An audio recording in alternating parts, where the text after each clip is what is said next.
નમસ્કાર, હું દિવ્યા પંડ્યા. આપ જોઈ રહ્યા છો પ્રામાણિકતા ન્યૂઝ સત્યની સાથે. આવો સાંભળીએ આજના મુખ્ય સમાચાર. એસઓજી ક્રાઇમે વટવા જીઆઈડીસીમાંથી ડુપ્લિકેટ ઓસ્ટ્રેલિયન ડોલર છાપવાના રેકેટનો પર્દાફાશ કરી 4 આરોપીને ઝડપી લીધા. અમદાવાદ શહેરમાં પોલીસનું કોમ્બિંગ યથાવત. પોલીસે શંકાસ્પદ લોકોની પૂછપરછ અને હિસ્ટ્રી સીટરનો ઘરમાં જઈને તપાસ કરી. આજે વહેલી સવારે નારોલ અસલાલી હાઈવે પર આઈસર ટ્રક અને મોટા કન્ટેનર વચ્ચે ગંભીર અકસ્માત સર્જાયો.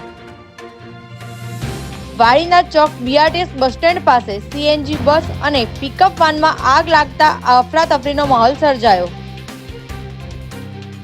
ભાજપ નેતા ગોરધન ઝડફિયાનું હત્યાનું કાવતરું ઘડવાના ગુનામાં ગુજસી ટોકના પહેલા કેસમાં આરોપીને 5 વર્ષની સજા ફટકારાઈ. 25 લાખની ખંડણી માંગવા મામલે ઘાટલોડિયા પોલીસે ગેંગસ્ટર વિશાલ ગોસ્વામીના સાગરીત મનીષ ગોસ્વામીની ધરપકડ કરી.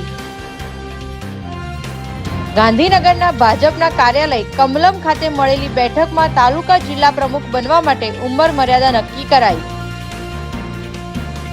ગુજરાત પોલીસે ભરતી બોર્ડના ચેરમેન તરીકે આઈપીએસ ઓફિસર નિર્જા ગુંટુરની નિમણૂક કરવામાં આવી.